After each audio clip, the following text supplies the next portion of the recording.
نحمده ونصلي على رسوله الكريم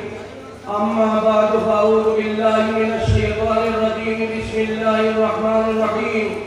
كنتم خير أمة أخرجت للناس تأمرون بالمعروف وتنهون عن المنكر صدق الله العظيم وصلى الله على سيدنا ومولانا محمد وعلى آله وأصحابه وسلم وصلى الله على سيدنا ومولانا محمد وعلى آله وأصحابه وسلم আজকের এই খতমে বুখারী এবং উত্তরপুর মুবারক প্রদত্ত আমির ও ইমামদের শরীয়ত কেন্দ্রীয় সম্মেলন এই যৌথ সম্মেলনের পরম শ্রদ্ধাভাজন কাবিল ইহতিরাম সভাপতি সাহেব আমির শরীয়ত আহমদ বারাকাতুহু ও আহমদ হুয়ুলুম উপস্থিত কেন্দ্রীয় এবং বিভিন্ন জেলা এবং বিভিন্ন রাজ্য থেকে আগত জেলা স্তরের আঞ্চলিক স্তরের কেন্দ্রীয় স্তরের বিভিন্ন ব্যক্তিবর্গ মুআজ্জাজ হাজিরিন কিরাম উলামায়ে কিরাম বুদ্ধিজীবী এবং মিডিয়া বাইরা আজকের এই মহতী সম্মেলন যে সম্মেলনের মধ্যে আমরা উপস্থিত হয়েছি সাধারণ এটা ওয়াজের সভা নয় ওয়াজের সভার মধ্যে যে আলোচনা করা হয় সেই আলোচনাগুলো বাতাসের মধ্যে ছেড়ে দেওয়া হয়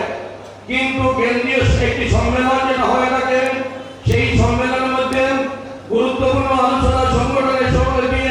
সাংগঠনিক নিয়ে আলোচনা করা হয় সেই সাংগঠনিক আলোচনাগুলো কর্মীদেরকে সম্মুখে রেখে আলোচনা করা হয় আমার পূর্ববর্তী বক্তা অত্যন্ত গুরুত্বপূর্ণ আলোচনা উপস্থাপন করেছেন এবং বিভিন্ন বিষয় নিয়ে আমার সজাগ দৃষ্টিতে এবং আমাদের সমাজকে কিভাবে দেশকে এগিয়ে নিয়ে যাওয়া যায় তার বিষয়ে পরামর্শ দান করেছেন সেই পরামর্শগুলোকে আমরা অন্তরের অন্তঃস্থলে নিয়ে যাতে আমলি ময়দানের মধ্যে বাস্তবায়িত করে আমরা সুস্থ সমাজ এবং সুস্থ পরিবেশ গঠন করে আমাদের দেশকে এগিয়ে নিয়ে যেতে পারি সেটা আমরা প্রতিশ্রুতিবদ্ধ হয়ে যাতে আমাদের আমাদের মরহুম আমির শরীয়ত আউয়াল রাহমাতুল্লাহ আলাইহি মরহুম আমির শরীয়ত সানি রাহমাতুল্লাহ আলাইহি এবং বর্তমান আমির শরীয়ত আহমদ বারাকাতুহু আমাদের সম্মুখে রয়েছেন এবং আমাদের কাছে নেই মরহুম আমির শরীয়ত আউয়াল রাহমাতুল্লাহ আলাইহি এবং সানি রাহমাতুল্লাহ আলাইহি এই যে পরিকল্পনা আমাদের সম্মুখে জনাব আমির ইমামদের শরীয়ত বহুমুখী কর্ম আমাদের সম্মুখে রেখে গেছেন সেই কবলাতে আমরা নিষ্ঠার সহিত কাজ করে আমাদের যেতে পারি আমাদের বর্তমান আমির শরীয়ত আহমদ বারাকাতুহুকে যাতে খুশি করে আমরা সমস্ত দায়িত্ববান যারা রয়েছি আমরা সঠিকভাবে আমাদের দায়িত্বকে পালন যাতে করে থাকি আমি বিশেষ করে আমি একটি বিষয় নিয়ে আলোচনা করতে চাই যে আমাদের অ্যাডভোকেট আব্দুস শুকুর তাফাদার একটি আগামী দিনে বলে দিয়েছেন যে আমাদের নারী শিক্ষার প্রতি গুরুত্ব দেওয়া কারণ সংসার সুখের হয় রমণীর গুণে সংসার সুখের হয় রমণীর গুণে একটি লাইট আলো দিতে পারে সেই লাইটের সঙ্গে যদি পজিটিভ নেগেটিভ সম্পর্ক থাকে একটি পরিবার সুস্থ পরিবার হয়ে যায় সেই পরিবারের মধ্যে যদি নারী এবং পুরুষ উভয় সচেতন হয়ে থাকে এই জন্য আমার মা বোনদেরকে যদি আমরা সঠিক পথে পরিচালিত করতে পারি এবং সঠিক পর্দাপোষিতার মাধ্যমে আনতে পারি তাহলে আমাদের পরিবার গঠন হয় সঠিক পরিবার হয়ে যাবে এবং আমাদের পরিবার যদি সঠিক হয়ে যায় কারণ মহানবী হযরত মুহাম্মদ মুস্তাফা সাল্লাল্লাহু আলাইহি ওয়াসাল্লাম হযরত ফাতিমা জোহরা রাদিয়াল্লাহু তাআলা আনহাকে একদিন বলেন যে হে ফাতিমা তুমি আমার মেয়ে হওয়ার জন্য মেয়ে হওয়ার জন্য তুমি ভাববে না যে বেহেশতে প্রবেশ করে দিবে কিন্তু তুমি যদি বেহেশতে যাওয়ার সামান প্রস্তুত করতে না পারো তাহলে তোমার দ্বারা বেহেশতে যাওয়া সম্ভব হবে না সেই ফাতিমা জোহরা রাদিয়াল্লাহু তাআলা আনহা যখন দুনিয়া থেকে চলে যাওয়ার সময় হলো ভালো তখন উনি ওনার প্রাণপ্রিয় স্বামীকে বললেন যে হে আমার প্রাণপ্রিয় স্বামী আমি যখন দুনিয়া থেকে চলে যাব তখন আমাকে আমার জানাজার নামাজ যাতে রাত্রি করেন আমার জানাজার নামাজ যদি দিও হয়ে যায় তাহলে আমার সাহাবায়ে কেরামরা দেখতে পাবেন আমি কতটুকু মোটা ছিলাম এবং কতটুকু লম্বা ছিলাম এইটুকু সতর্ক দৃষ্টি রেখেছিলেন এই জন্য আমি বিশেষ করে আমাদের মা বোনদেরকে সঠিকভাবে জ্ঞানী গুণী করতে হবে কিন্তু তার পাশাপাশি বুনিয়াদী শিক্ষায় শিক্ষিত করতে হবে সবাই মাধ্যমে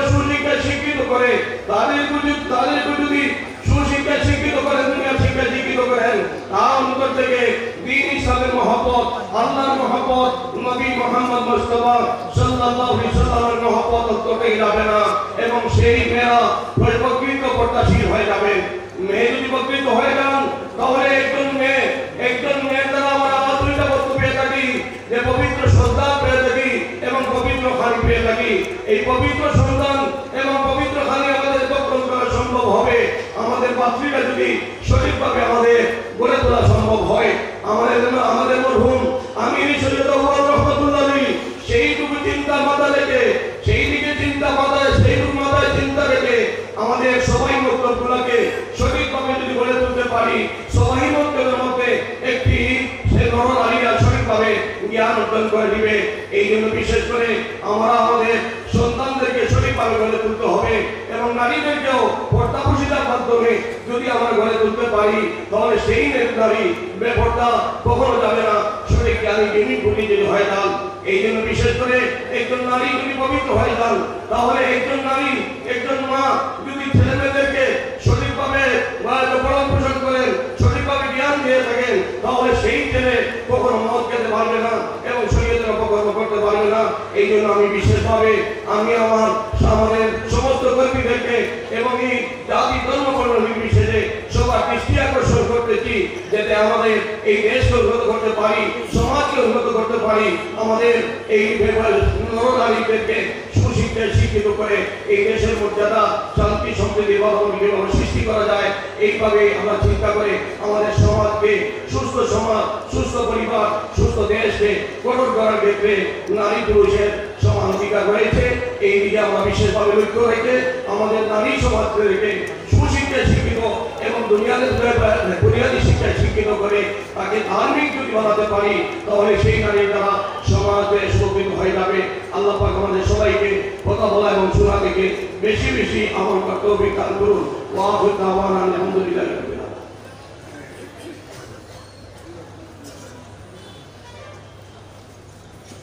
मोहतरम हाज़िरीन,